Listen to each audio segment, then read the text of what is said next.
Hello, this is Steve from Go Figure Farm. This is probably my last video of the year, and what I wanted to do today is just kind of show you different ways that I've been uh, setting up winter protection for my fig trees out here in the fig orchard.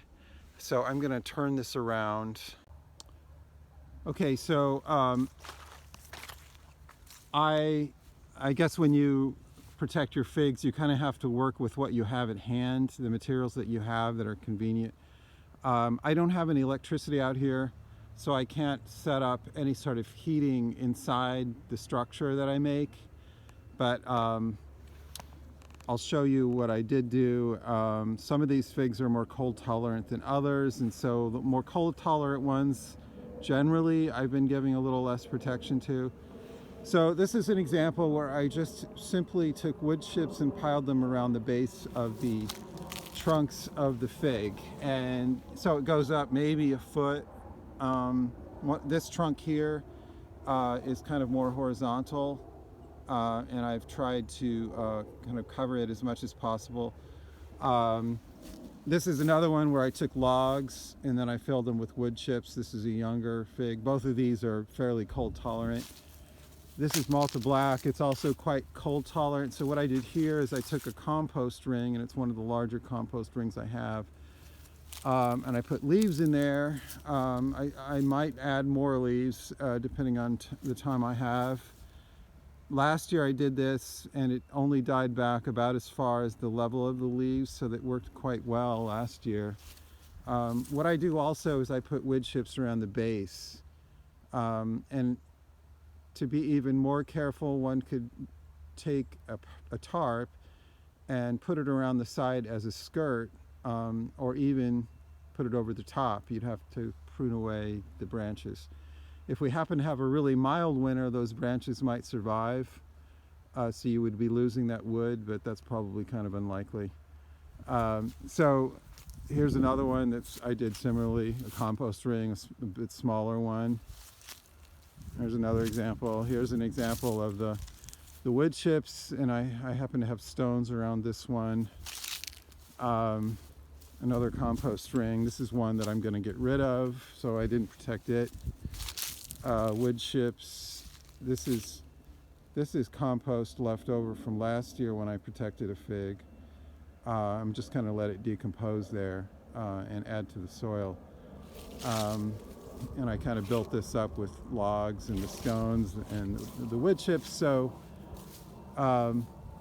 this is a structure that I made based on a design from Joe from Rhode Island, who participates on the Fig Forum. And this is bubble wrap. It's about 4 foot, it's 48 inches high, something like about 3 feet in diameter, I think.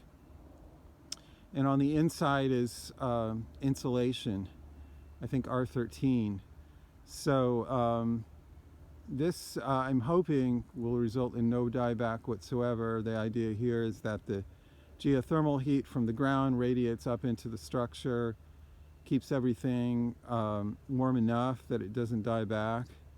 The fact that it's got the aluminum foil reflective surface would help in terms of not heating things up inside. So the idea is that it would stay cool inside even on a sunny day, and the fig wouldn't come out of dormancy, which you don't want to have happen. You don't want to have it come out of dormancy when there's still more cold weather to come. So sometimes in February we get warm spells, and it's possible that a covered fig could come out of dormancy if that covering absorbs a lot of heat. So we'll see. This is the first time I've tried this.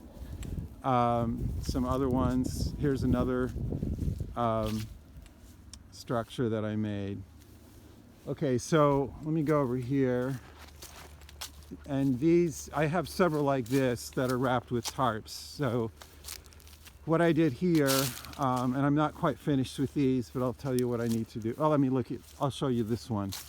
This one is finished. So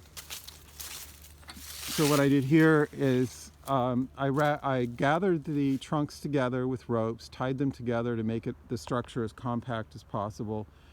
I then wrapped that with a couple layers of old carpeting, and then tied that together. And then I on the outside is this blue tarp that I then tied, which you can see.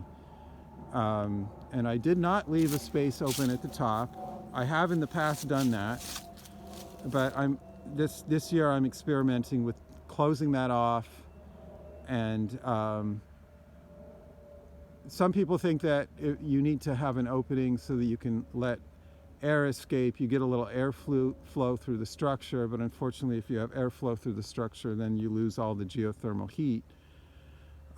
So you know, you can get rot. You can have your fig limbs start to die, and then, well, what you observe in the spring sometimes is that you uncover it, and then the limbs are moldy, and the above ground wood is dead.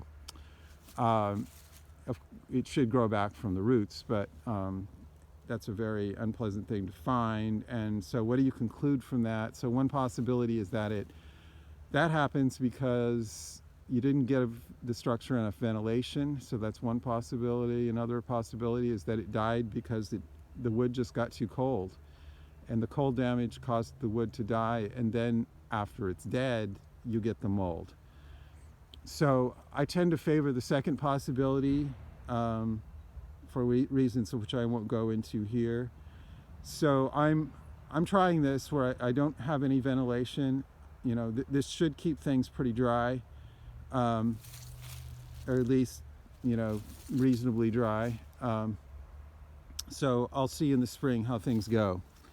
And I have a few others like that, but that's pretty much the different types of protection that I am using. These guys still need to have the wood chips spread around the base of the tarp to keep air from going up into the tarp. So I want to try to trap that heat. So anyway, I think that's pretty much the gist of it. Those are the different ways that I'm protecting this year, and I'll have another video in the spring to show you how things went. The condition of the fig trees. So this is Steve again from Go Figure Farm, signing off.